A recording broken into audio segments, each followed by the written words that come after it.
Hey guys, what's going on? Welcome to another episode. I'm doing something a little bit different today. I'm starting a how-to series. This one is going to be based around how to lure fish, the complete basics, everything I think a beginner, it's targeted more at a beginner, needs to know. This episode in particular is going to cover more or less kind of like a theory overview. It's definitely not covering everything by any means. There's lots of stuff. There's always things to learn. I definitely don't know everything myself.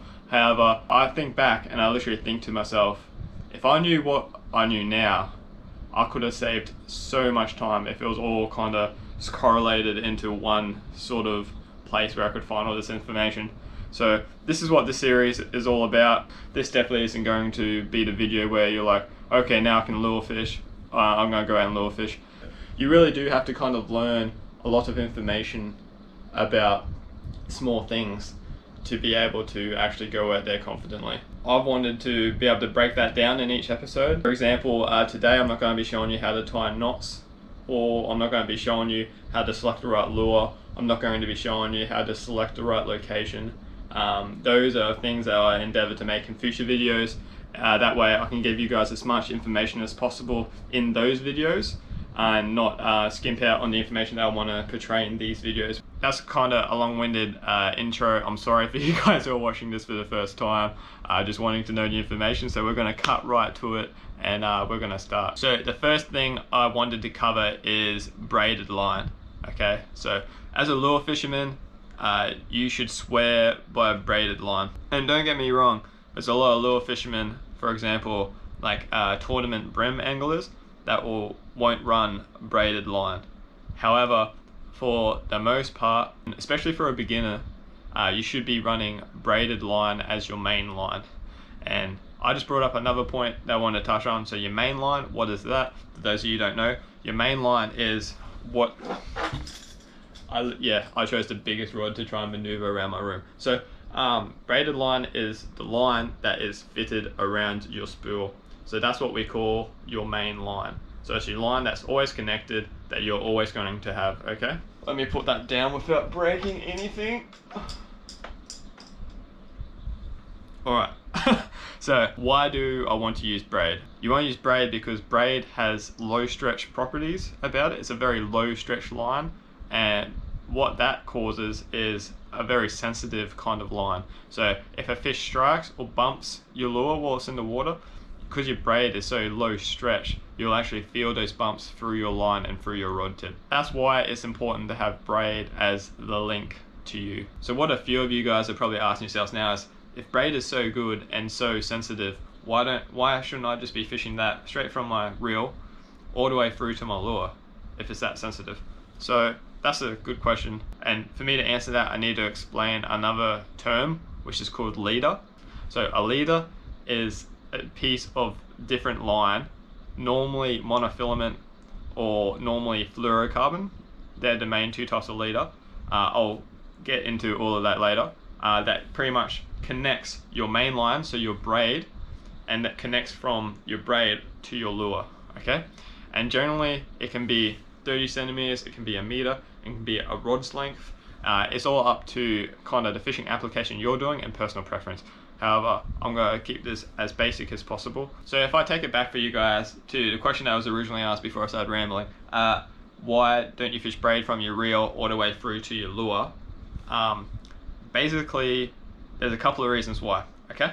So first reason why is braid is highly visible in the water. So you have a chance of spooking a fish. So basically having a clearer, more a material that's more transparent, I guess, in the water, or maybe even a thinner diameter, will be able to aid in not spooking that fish. Another thing a leader can provide you is abrasion resistance. As soon as I mention abrasion resistance, you're probably thinking of structure or maybe the fish's teeth. When you hook a fish like mangrove jack, who live really close to cover, they might grab your lure and they might try to take you back into the timber, take you around structure, wrap you around trees, things like that. So if you want to think about it as the insurance to your lure, you're going to be able to withstand greater conditions wrestling that fish than if you weren't using a a leader per se. If by chance that line comes into the fish's mouth at some point in time, you're not instantly just going to get cut off, or the fish isn't going to just rub you off by having that line in its mouth. So that's another reason why leader is extremely important to fishermen, and why we don't fish braid from our spool all the way through to our lure. Another reason I'll just bring up quickly is something that I touched on before. Braid has low stretch properties. If a fish comes at pace, or a hard-hitting fish comes and strikes your lure, there's a chance that your braid might just snap if you fish it all the way from your reel all the way through to your lure. So I'm going to dive into leaders just a little bit deeper. Really quickly, I'm just going to do an overview of fluorocarbon and monofilament. So they're the two main types of leaders that people use. So fluorocarbon. Fluorocarbon has had a massive boost in the most recent years. It used to always be mono, now fluorocarbon is kind of making a huge comeback. So fluorocarbon does not absorb water. It also is not susceptible for UV damage over a long period of time. Fluorocarbon, contrary to what most people actually think, has a higher abrasion resistance than monofilament. Also, fluorocarbon is more transparent in the water column, and it also sinks. These will be important because I'll bring up why later. So monofilament. Monofilament stretches more than fluorocarbon. Monofilament also suspends in the water column, and monofilament, if not the most important reason, is cheaper to buy. No, I'm kidding. But it is. It's cheaper to buy. Which one you should choose depends on personal preference. It also depends on the type of fishing you wish to do. So some people just flat out refuse to use one and want to use the other one. So say, don't want to use monofilament, only use fluorocarbon because it's easier to tie knots. So that might be a reason why you might stick with one. The more practical reasons such as fishing applications. So if you fish top water lures, so you're going for poppers and you're popping along the top, you will probably not want to use fluorocarbon, because fluorocarbon, if you can remember, sinks. So if you use monofilament, it will suspend in the water column. So that way the line has less of an effect on the lure and allows you to do that retrieval of your lure more accurate. So if you're using a fluorocarbon line on a top water lure or a walk the dog lure, a lighter walk the dog lure perhaps, it might keep pulling the nose of the lure down. And when you do your next twitch or your next sweep, it might be playing with how you're actually retrieving the lure, and you might not be getting that desired effect of what you want to be able to achieve with your lure. Same goes, another reason might be if you want to fish crankbaits real deep, or lures that sink, you might want to be fishing deeper in the water column, and you might want fluorocarbon to get you down quicker. So if you're deep sea jigging out in 50-60 meters of water, you might go, oh, fluorocarbon tied onto a jig, drop that down, it's going to sink, and kind of go through the water column better than what it would if it was on a monofilament line.